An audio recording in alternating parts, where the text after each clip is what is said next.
Gaza के अस्पताल पर फायर किया गया बॉम्ब, 500 लोगों की मौत बनकर फटा। अब इजरायल दावा कर रहा है कि यह बॉम्ब उसका था ही नहीं, बल्कि गाजा के अंदर से ही दागा गया एक रॉकेट था जो अस्पताल पर जा गिरा। सवाल यह है कि आखिर इसमें कितनी सच्चाई है, कितना सच इसके पीछे छिपा हुआ है और कितना झूठ इसके पीछे सच को बताता है।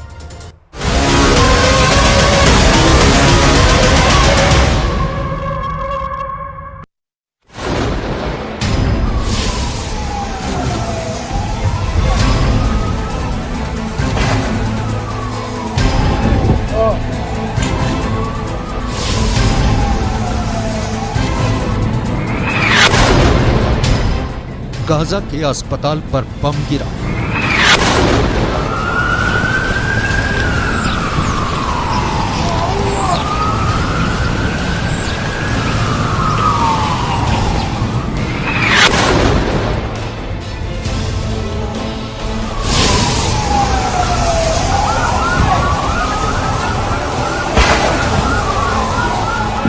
ऐसा धमाका, ऐसे शोले कि सब कुछ खत्म हो जाए। ऐसा ब्लास्ट जो अभी तक गाजा के अंदर किसी ने नहीं देखा था।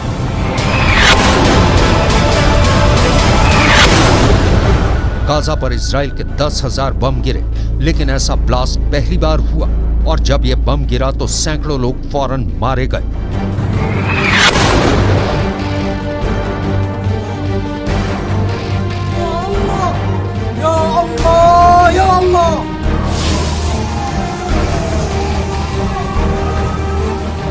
ये धमाका इजराइल और गाजा के युद्ध का सबसे बड़ा हमला बन चुका है।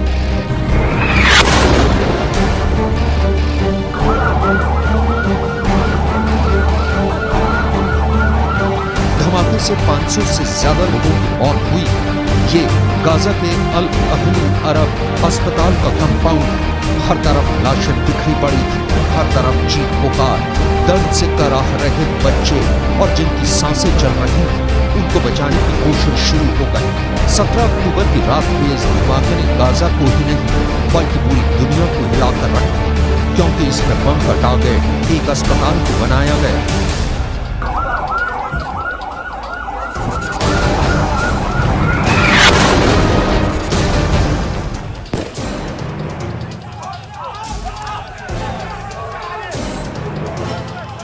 पूरा पश्चिम एशिया धधकने लगा।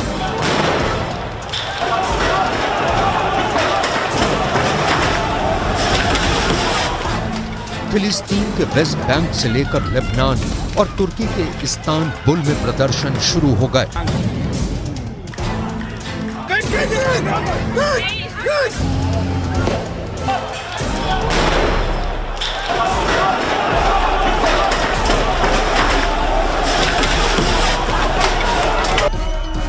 ईरान के तेहरान से लेकर जॉर्डन की राजधानी अम्मान में लोग सड़कों पर उतर आए। ये लोग गाजा में करीब 3,000 मौत देखने के बाद सैकड़ों और लाशों की खबर सुनकर आग बबूला हो गए।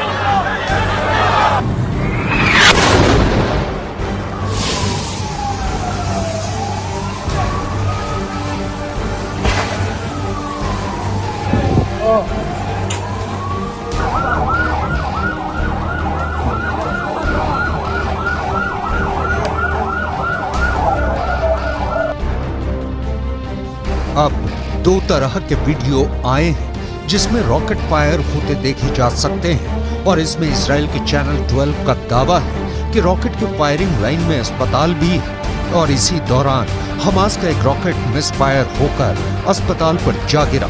जबकि एक और वीडियो है जो दूसरी दिशा से रिकॉर्ड किया गया है और इसमें अस्पताल के ऊपर एक विमान उड़ता हुआ बताया जा रहा है और इसी के गुजरने के बाद नीचे यानी अस्पताल पर एक बड़ा धमाका होता है।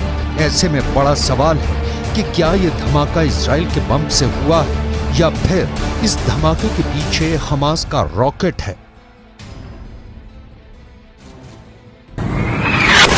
लेकिन इन सब के बीच सवाल है कि क्या ये धमाका इजराइल के बम से हुआ है या फिर इस धमाके के पीछे हमास का रॉकेट है। यही इस वक्त दुनिया का सबसे बड़ा सवाल है और इजराइल से लेकर गाजा के अस्पताल तक सबने प्रेस कॉन्फ्रेंस करके बहुत अहम सबूत होने का दावा किया है।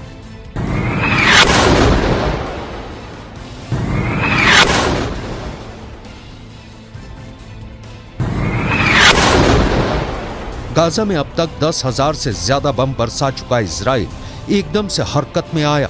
इजराइल की डिफेंस मिनिस्ट्री ने प्रेस कॉन्फ्रेंस की और उसमें 3 बातें बताई।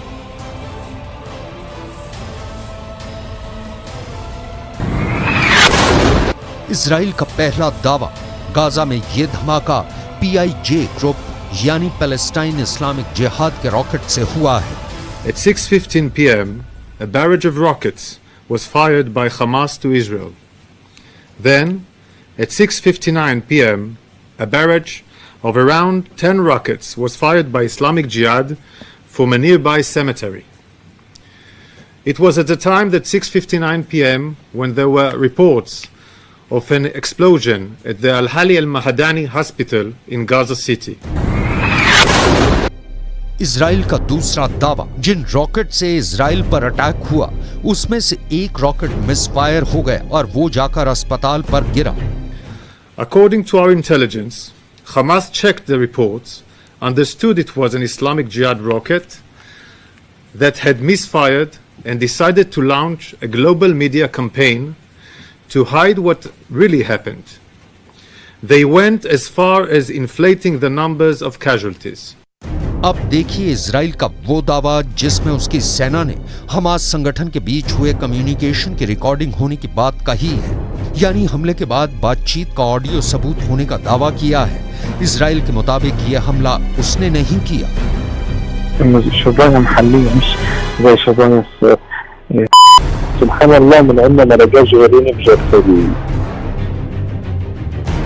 अल अहली अरब अस्पताल में हुए धमाके को लेकर इजराइल ने बहुत दलील दी, लेकिन 500 लाशें बिछाने वाले इस बम को लेकर फिलिस्तीन की तरफ से जो बातें हैं, अब उन पर भी गौर करने की जरूरत है।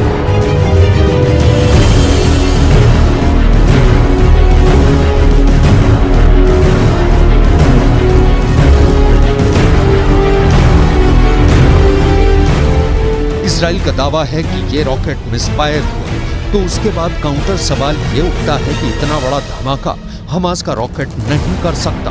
नहीं तो इजराइल में हजारों रॉकेट दागे जाने के बाद हमास हजारों जान सिर्फ अपने रॉकेट से ले लेता।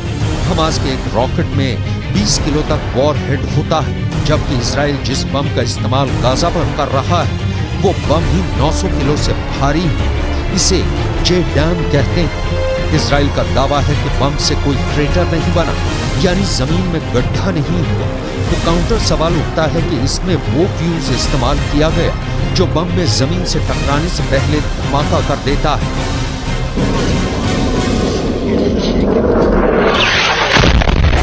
जब JDAM बम गिरता है तो जमीन से टकराने से पहले कैसे आवाज करता है, अब आप 2 वीडियो देखकर इसका अंदाजा लगा सकते हैं।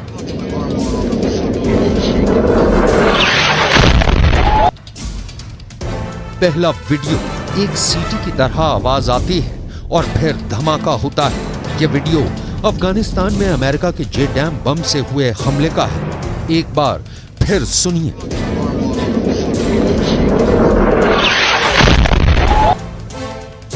दूसरा वीडियो, गाजा में जब धमाका हुआ तो यहां भी कुछ वैसी ही आवाज आई और फिर धमाका हुआ।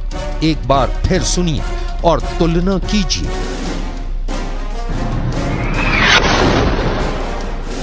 इजराइल का दावा है कि धमाका इतना बड़ा नहीं था जिससे अस्पताल में ज्यादा तबाही हुई, न क्रेटर बना, दीवारें भी खड़ी रही। तो इसमें बम का वजन और उसकी तबाही वाली क्षमता का फर्क हो सकता है। Size of the damage we see here is due to the warhead of the Islamic Jihad rocket, but most of the rocket's propellant is still evident due to the short flight of the rocket because the launch failed.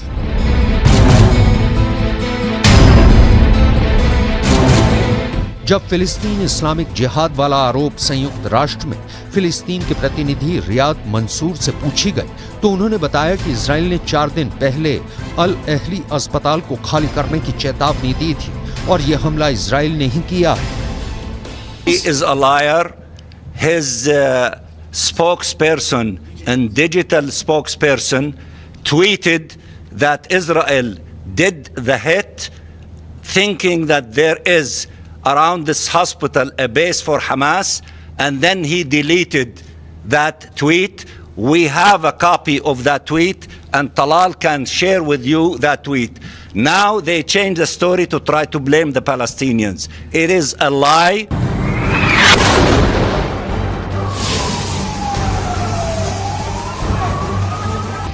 मारे गए लोगों की लाशों के बीच से अस्पताल के प्रशासन ने प्रेस कॉन्फ्रेंस की। अब अल अहली अरब के प्रवक्ता ने भी बताया है कि उनके अस्पताल को इजराइल की तरफ से इमारत खाली करने के पहले भी वार्निंग मिल चुकी थी।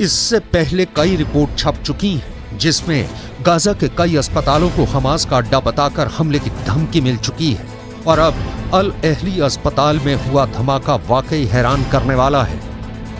एक झटके में 500 लोगों की मौत, ये इजराइल पर बड़ा इल्जाम है और तकनीकी रूप से ऐसी बहुत सी बातें हैं जिनका जवाब इजराइल की सेना को देना है, क्योंकि इस युद्ध का बड़ा सच ये भी है कि इजराइल के हमलों में गाजा की 25,000 इमारतें तबाह हो चुकी हैं और अब इन हमलों में करीब 3,500 लोग मारे जा चुके हैं।